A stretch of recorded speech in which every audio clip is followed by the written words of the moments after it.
And our word for today on this Monday of the 19th week in Ordinary Time on this Monday, August the 12th, our word for today is bow, B-O-W, bow, taken from our reading, our first reading from the book of the prophet Ezekiel, chapter 1. On the 5th day of the 4th month of the 5th year, that is, of King Jehoiakim's exile, the word of the Lord came to the priest Ezekiel, the son of Buzi, in the land of the Chaldeans by the river Shebar. The hand of the Lord came upon me. So Ezekiel first starts talking about the priest who is Ezekiel, and then he refers to himself. So this is Ezekiel writing about his own calling. As I looked, a storm wind came from the north, a huge cloud with flashing fire enveloped in brightness, from the midst of which, the midst of the fire, something gleamed like electron. Within it were figures resembling 4 living creatures that looked like this. Their form was human. Then I heard the sound of their wings, like the roaring of mighty waters, like the voice of the Almighty. When they moved, the sound of the tumult was like the din of an army, and when they stood still, they lowered their wings. We're getting this incredible picture of what Ezekiel has seen as he's called to be a prophet by the Lord. And this last part of this reading, brothers and sisters, gives us a description of one who is to come, Jesus himself. Above the firmament, above their heads, something like a throne could be seen, looking like sapphire. Upon it was seated up above one who had the appearance of a man. Upward from what resembled his waist, I saw what gleamed like electrum. Downward from what resembled his waist, I saw what looked like fire. He was surrounded with splendor.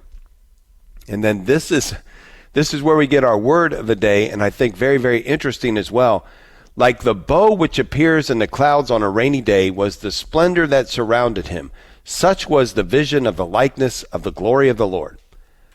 I say that to say this. The best thing that Ezekiel could come up with, the thing that resembled the splendor of God himself in his vision as closely as anything else in the world, was the bow in the sky, the rainbow that God had given us as a sign of the covenant between he and us, that there would never again be a flood upon the land. This beautiful sign that we still see to this day, this sign that appears when it's raining and the sunlight is out, that bow that appears in the sky. And what do we do with it? It's mocked. It's changed into all kinds of other things other than what God created it to be, this sign of the covenant between he and us. And we then begin to move away from it. No. Now we know if we put a rainbow on our cars, or we represent it in any way, people think we're thinking one thing, and that's not what I'm thinking. But I'm not going to walk away from it. The bow in the sky is the sign of the covenant between God and us, that he would never again flood the land. Another sign comes later as a covenant between he and us, and that is another thing that is lifted up, and that is Jesus, who is lifted up on the cross.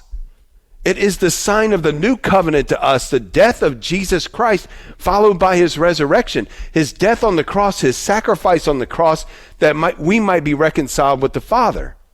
And what does the evil one try to do with that? He mocks that as well.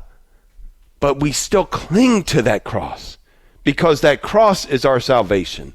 And that rainbow in the sky is a reminder to us of that covenant that God made with us, that there would never be another flood upon the land that would destroy all of mankind, and that final covenant between us and God, and Jesus being lifted up as well, that we might have salvation and be reconciled to him.